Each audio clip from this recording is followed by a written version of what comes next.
725 is my call when I'm shooting skip on the CB, lower 38 or 37. So today I've got this really nice President Grant. This is the one with the 858 chip. It's the original President Grant, you can see down there. And it has an interesting problem that years ago, you know, this radio here is the same as a 138 XLR, any of those like that. That whole chassis of the 858s, they're basically all the same. And this one is, I mean, it's just a different face on the front of a 138, or the 138 has a different face than on this one. But anyway, so here's what the customer sent it in for. Let me see here. Okay, and sideband, if you notice, 1 2 3 4 1 2 3 4. Well, you know, we got a good 12-watt signal there. I'm on AM on the service monitor. I don't care about how it sounds. Anyway, but then we go over here to the selector switch and we select to upper sideband, and this is what we get. 1 2 3 4 1 2 3 4 1 2 3 4 milliwatts, right? And then we go to AM, and we're over here on AM, and again we get milliwatts, not even. It's just opening the squelch on the service monitor. So this was sent in. He had it into a couple of shops that couldn't fix it. This is two things. It's the fix is either from 30 plus years of experience, which this fix will be, or it'll be from testing, but we're going to kind of do two to help people learn how to fix some of this.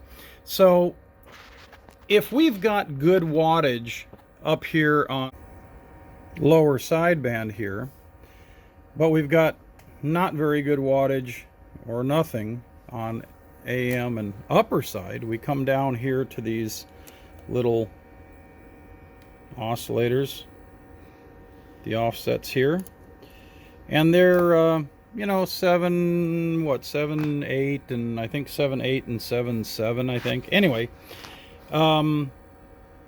so we have to check that to make sure. So let me get this probe and put it on the test point, which is, I'll show you in a second when I get done manhandling that.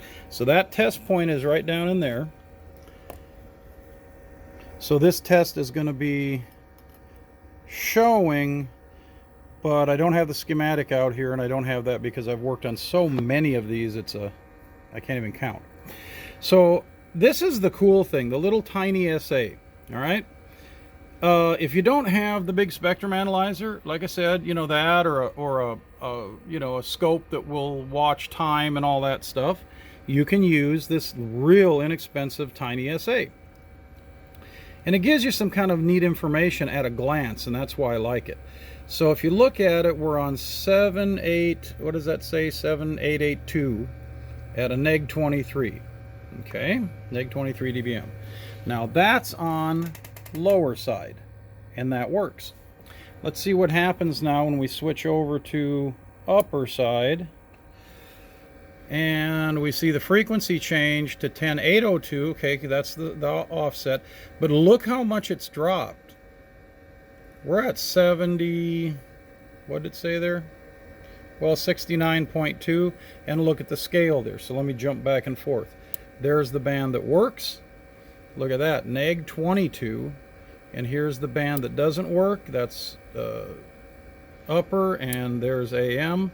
AM goes away, but when you key the mic, of course, it uses that oscillator. So you see that it comes back up real low. So again, a quick repair is going to say experience tells me that the first crystal, which is the 7.8, what is it? Nah, go back over there just to be somewhat accurate. 7.88 or something like that, 7.80, tells me that that's bad. So let's, I'm going to find the crystal that I know is good, because I've got a few. Let me go up here. Here's our crystal box right here, full of junk crystals. And let's go find the one we need. and I'll be right back. Oh, I was getting worried. I have like 3 boxes of these, and I thought this one had the 7 meg crystals. So it did eventually. So there's the good one. What I do with these is I put a red Bradley marker, and you say, well, why don't you just toss it in the garbage? Well, because we've here done so many things so quickly and so fast, and you know, without thinking, and sometimes we say, well, wait a minute, was that good or was that bad? Did we know for sure? So when we know for sure, so we'll put it over there and grab the other one here out of the pile. So this is the other one. This is our 7 meg crystal, and it's going to go down in there if I can get my camera and everything to work. Let's see here. How am I going to do that? I wish I had a camera person. Okay. So I hope you're seeing that. We're just going to push it down in there like that. Okay. So there, it's inserted. Where am I? Okay, there. It's inserted in there. Right there it is. Where is it? Ah, man, I hate doing this on my own. Okay, there we go. There it is right there. So we put it back in there, and look at the tiny SA. Now I'm going to click from where it did. Remember, it was way down there at neg 70 or something.